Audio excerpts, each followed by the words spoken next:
So there's the concepts of resiliency and tolerance. But it's based on fear-based anxieties and pieces of being really clear about what works, what doesn't. The phenomenon of resiliency is this idea of getting off the floor. Like when you get knocked down, I get back up again, kind of a thing. Right. Which is great. But if you, so the concept is allostatic load. Okay. Because if I'm wanting the environment, or I'm wanting the world, or I'm wanting other people to provide comfort and safety for me, this is what I'm talking about. Yep. Then, so that's other validation at a core where I want the world to fit to what my comfort level is. There's two fun problems that I always love. That, well, then you got to deal with the person next to you that wants a different comfort level than you do and have, good luck. Right. The other part is then you're only as good as long as you have all of those things. So then from a parenting perspective, they're trying to create that world for their child to keep them absolutely safe and comfortable. I don't think they're trying to. I think most of us parent within our comfort level, and that's terrifying. Okay. Most of us parent in a way that we're comfortable because, and here's how I know this. Most of you get irritated at your kids. So your kids are telling you, get out of my way, stop holding me back, or suck it up. And you're irritated at them for that. Hey, I want more. I need more. I like more. Okay. Yeah. Well, instead of telling you no, hey, I want. Okay, you can have it. And then they're looking at you and like, oh, dear God, I don't know how you're going to get it, but I'm not telling you no. So what do you want to do? How do you want to do this? Yeah. I want a phone at 5. Nah. Why not? Well, because 1, you don't need it. 2, it's not necessary. And 3, I'm not ready to teach you about porn and other stuff that I don't have control over. Right. Well, oh my goodness, the phone conversation. We'd have to do a whole nother episode. Yeah, we would. Oh my goodness, is that a beast though? But you're back down to there's certain realities of the world that we live in now that you have to make adjustments to. I would have wished to not have done that for till 16, 17, 18. But because of the nature of the way my life with my kids and being a single parent at the time that it unfolded, they were younger. Yeah. But I took that seriously. So I started having conversations I didn't want to have to begin with at 10 and 12. Yeah.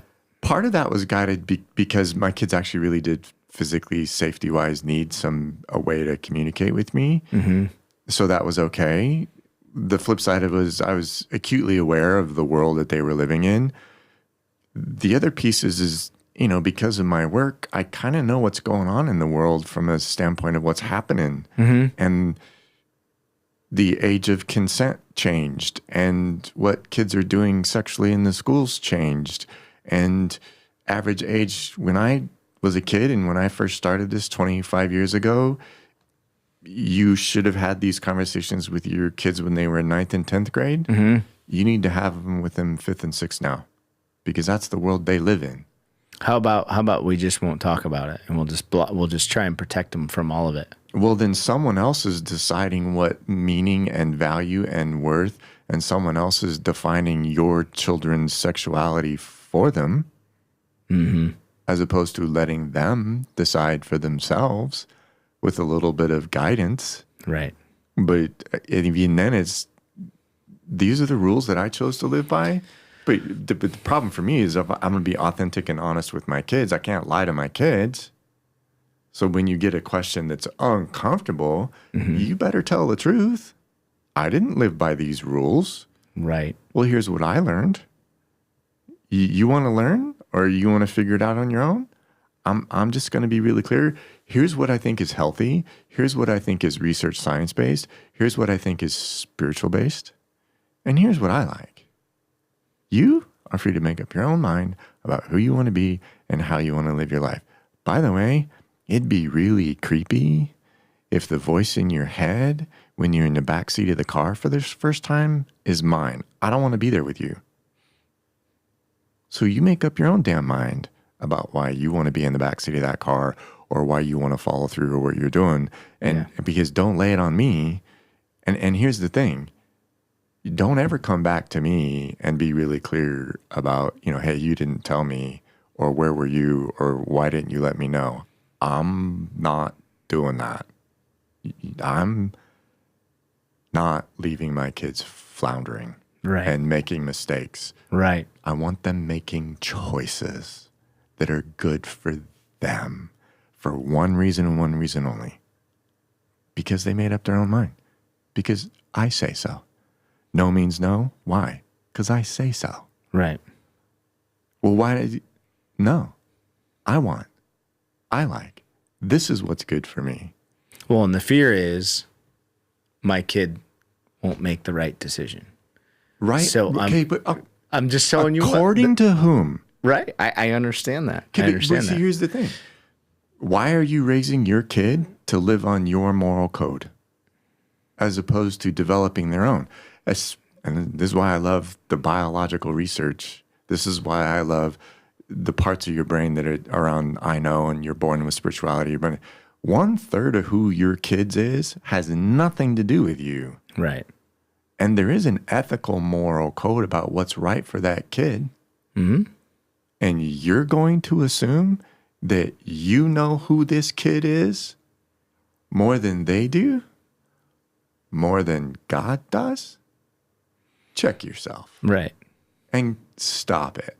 So that leads to the importance of building, in maybe a more simple term, just an intrinsically motivated kid. So they can wire to themselves rather than just doing, well, I'm doing this for the grade, or I'm doing this so I can get a good job. I'm doing this so I can do this.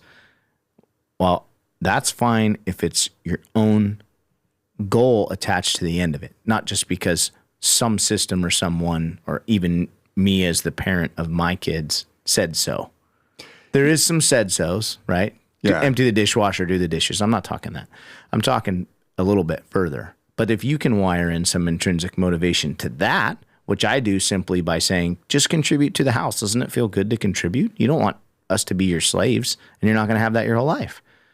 Right. Try it and try and do it just because it's going to be good. So the kitchen's clean and this and that. Now my daughter's barn's immaculate because I've walked her through that 80 times. Yeah. But now she goes down there and if stuff's out of place or dirty or, it's like, I'm like, well, good. I'm finally not fighting. I don't want to fight that my whole life. Yeah. And go to her barn when she's 30 and be like, why haven't you picked up your tack? Yeah.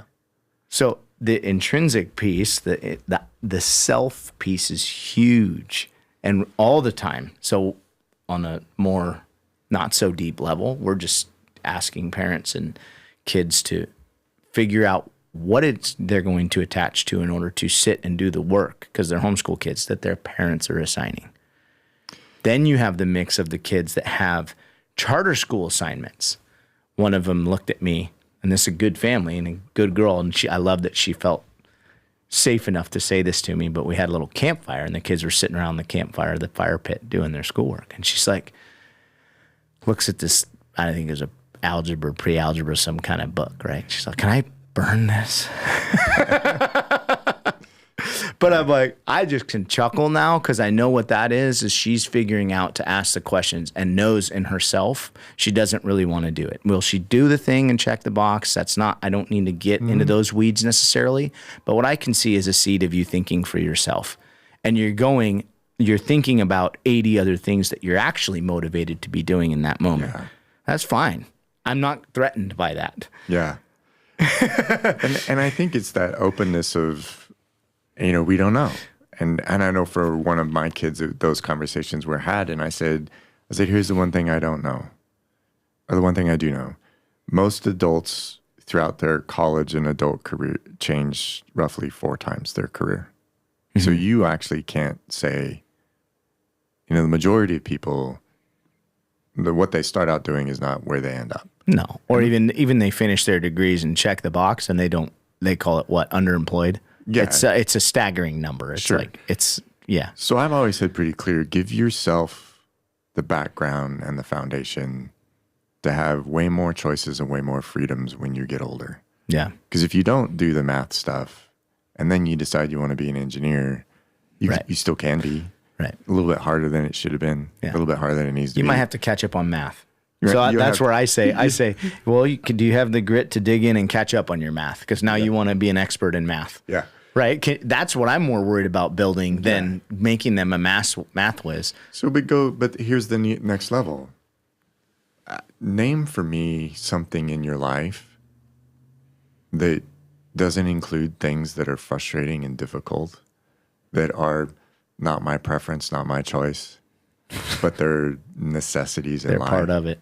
Totally. Okay, so can you find the spiritual in the mundane? Can you look at the self-discipline of a life well lived? Right. Can you look at those pieces? St. Francis of Assisi talks about this. St. Augustine talks about this. This simple, practical life of there's things in the world. But look at how people, that's a comfort thing, like, oh, it's so irritating, it's so frustrating. You're like, if that's what upsets you, right, I'm terrified to see when your allostatic load increases. Yeah, because now full revolt, full meltdown mode, all that. Yeah, those regressions are what we want to take out of people. You really want to look at people who can handle. I love that there's resilient people in the world and they can get up off the floor. I don't think we were created and designed to always up on the floor. No. I think, and maybe I'm on a wing and a prayer here, when you start looking at the concepts of tolerance, what can you tolerate? Because if you look at meaningful endurance, the willingness to tolerate suffering for the purpose of growth. Right. And you look at people who, these are not resilient people. These are people who live their lives in a way that says, thank you, may I have another? Or I've got this. Just or, consuming. Yeah. This is nothing. Or, you think this matters. Right. This doesn't mean anything to me.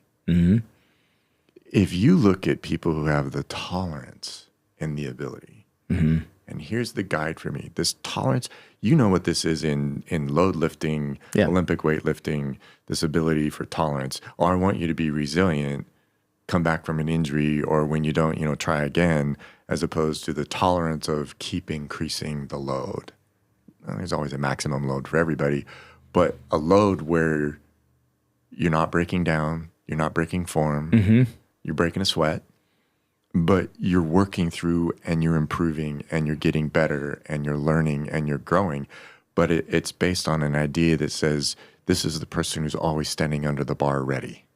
Right. As opposed to wondering whether they want to get under the bar because of what might happen if, as opposed to, ooh, see how this goes. That's a mindset. It's a growth mindset, by the way. Yeah. But it's also an emotional and a physical and a cognitive ability to deal with stuff where, wow, on the one hand, this is a little bit rough. On the other hand, I can't wait to see who I'm going to be. Because one of the things we learn about this tolerance concept and allostatic load and avoiding burnout is this ability to view these things as challenges that I can handle or challenges that I accept or challenges that I asked for, which is forward thinking. Massively different than the victim. I can't believe this is happening to me, or I can't do it, the victim thing. So, and think of the anxiety and the fear as opposed to the fear coupled with courage. Right. And so you don't live a life without fear, but you have this ability when you look at people, vets who come home with PTSD, vets who have PTSD and get better, human beings who have PTSD and get better, and those that don't, this allostatic load concept, this concept of choice, this concept of autonomy and independence, my choices matter. I have value. I decide what this experience means to me, not my fears, not my anxieties, not the rest of the world. So I decide who I am. I already know who I'm going to be. I know what I want. I'm willing to do the work. I do it. I do it. Yeah. Oh. And if you look at educating kids that way, And it's not like, oh, you can be whatever you want to be. I've never met a kid who's really strong and super healthy who, what do you want to be? And they're like, I don't know, whatever I want to be. It's like, oh no, I want to do this. Yeah. But they're already demonstrating a path to get there. Okay, am I going to stand in that kid's way? No. And by the way, I've never seen kids who've been told they can be anything they want to be, who are raised by parents. Those are not the parents that raised that kid. What do you want to be? I want to do this. Oh, here's what you got to do. Yeah. Have at it. Yeah. And they support Here's the recipe. So there's that element of enough or too little that we all have to manage. But to me, when I look at these kids and I look at what they're struggling with, I have a clear picture of the brain that's raising them. But I'm one who believes there's a lot of other really good brains in the room. You just got to put them in front of these kids. And then there's this other super deity thing, brain God thing. And his mind is evident in the world around us. It's evident in your own kids. It's evident in you. And if you pay attention to thinking of yourself, treating yourself, behaving the way that he would want you to behave because of what he's done for you and set you free, you really can do this thing in a way where if my ultimate goal is to stand before him and he asks me the question of what did you do with the heart? And by the way, that heart is the same word for mind. What did you do with that heart and that mind that I gave you? I kept it the most comfortable, safe. No. Or I'm gonna make sure my mom is there and ask her what I did. Or I'm gonna ask my wife. Definitely don't want you to ask my kids because I know what they're gonna say. Or I want to look him in the eye. I want to look him in the eye. You already know. Because one, you were there, and two, look. Right. Look at them. Here's how I know. Pay attention to the way my kids look at me. Pay attention to the way my wife looks at me. Pay attention to the way the world looks at me. And most importantly, when you look in the mirror, who do you see? Yeah. If you don't like it, change the reflection. If you're not sure, get sure. And if you can do that self-confrontation work, it always starts with me. Do me first. If you can do that, kids are going to see that. And when you treat them that way, they're going to feel about themselves not only what you feel about them, but they're going to feel what you feel about you. Because I can't convince you that you're good if I'm not good. But if I'm good and you're good, well, what do you want to do? They're going to believe you. And they're going to go after this a little bit differently. And I think what you have is you are bucking the system from a perspective of creating an environment that's a little different than what we have as an educational system. But I think you're also bucking the trend of, you're really giving families, you're giving parents, you're giving kids, generationally speaking, and maybe for the first time in their life, an opportunity to be seen, to be known, to be heard, and to have the independence and the autonomy to do something in a different way. That's it right there. And we try and encourage that and call that out. So then we have to get there's all kinds of, mental gymnastics because, well, who defined the system that you're so set is going to create the best human, right? Because a lot of them want to prescribe to the system. And you ask that question and you can see that, because why didn't I ever ask that in the moment? Also with, if I answer that, my path right now is very disrupted. Yeah. And so it is freedom at its core, what we're trying to do and say, family, what do you want to do? We're going to come alongside that. If they're going to just do art all day for 2 hours during their assigned time, they can do art. I'm not worried about that kid never functioning in the world. No. They can do what you can design all this, and you watch when that freedom unfolds and their hearts become unburdened, and then they have to start looking in the mirror. Karina's other thing, she says, do you have a vision for your family? She'll ask them that in And you're already smirking because you're like, who's going to answer that, right? But we go throughout this life without those basic questions answered. And what you said is beautiful because it is just that. It's like, oh, I get to create this whole thing. Yeah. Discomfort, choose it. You're going to have it here. You're not going to be free of it over here. You're not going to be free of it over here. Okay. Yeah. Let's go. Well, I think, from my perspective, the intimacy of a marriage relationship or the being an adult, it's a people growing machine. You can, you can't be married and stay who you are. You got to change. Yeah. And you have to go through phenomenal amounts of growth. What's created is the ability to confront your own fears and anxieties and a phenomenal amount of tolerance. Mm-hmm. The other thing is you start to accomplish this saying that from a spiritual perspective, you become all things to all people. You're not limited. Mm-hmm. The fact that we limit ourselves educationally, parentally, personally, professionally is phenomenal to me. Yeah. One, because our ability to grow until you die is phenomenal. Mm-hmm. The capacity of who you are physically, emotionally, and spiritually as a human being is phenomenal. And we settle for comfort. It's like, hate that. Mm-hmm. And I hate that I hate that because it means I got to keep moving. But there's an element. Why can't I just conform over here? I know. I'm getting tired. I got extra gray hair. Leave me alone. But if relationships, intimate relationships, especially in a marriage or in an adult community, are people growing machines, you have to show up at your best. And the worst has to be burned away, gone away. It has to get dealt with. It has to be gone. Yeah. Otherwise, those are effectively pieces that destroy intimate connection and love.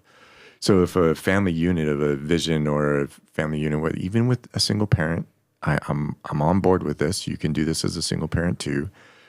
But if you create that vision of who you want to be, it's going to be the best version of who you are individually as a parent. What makes strong marriages, what makes strong adults, strong parents is strong people, strong individuals. And if you focus on being a strong individual and a strong marriage partner or a strong single parent, you are by default going to get out of your kids' way and not put the worst of you in front of your kids. You're going to take it off the table. You'll stop doing their projects for them to get a good grade. I know. If you will, well, because imagine stop tying their shoes. Imagine that, because if you're interfering with your kid's failure, then you haven't dealt with your own failures. Yes, 100%. And you're saddling your kids with your fears and insecurities of failure, and you feel like you're less than because you failed. You're creating the same environment in your kid, and you're doing it, and it's not even conscious. And it's not conscious, and it puts a lid on your kid. So and it's the same people will tell me I want the best for my kid. I'm creating this world for them that they can flourish. I want you to be accurate. You're not putting a lid. You are the lid for your kid. True. Stop it. Stop it. Please stop it. And please stop it. For one reason, this isn't about the kid at this point in time. No, it's about managing your fear. You're better than this. Right. And that's just a scientific, functionally capable. You can do better than this. Mm-hmm. We all can. Mm-hmm. Spiritually speaking, sky's the limit. Yep. Community-wise, go for it. What you got in the tank? Who's helping you? Who's not? Deal with the ones that aren't. So the families that are afraid to homeschool or shy away from an alternative format, and they will outwardly say, well, my parents really want my kids to go to college. My sister wants my kids to go to the same school as them so they can play volleyball together. All of these reasons outside of themselves. We hear these every day. Well, every day. Well, I can't go out of charter school or not have them in an accredited school because they won't get accepted. I'm like, there's so many ways to recover if you're just bringing up and you watch the kids drown underneath those choices that the parents are making because it's not looking at the kid and saying, oh, you want to do that? Sure, let's show you the framework. Let's move that direction. It's not that. It's simply not that. It's you will be this over here, not looking at the kid and doing that.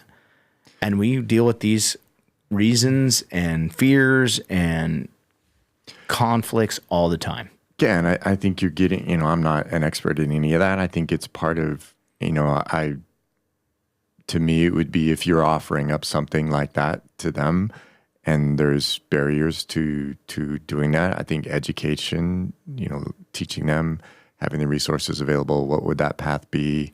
More non-traditional, traditional, looking at those avenues and resources and how do you bridge those gaps if they need that now and they want to do it later. If it's a conscious decision, then they're accepting the limitations of whatever and they're figuring it out. Mm-hmm. I think it would really, truly start with the kid.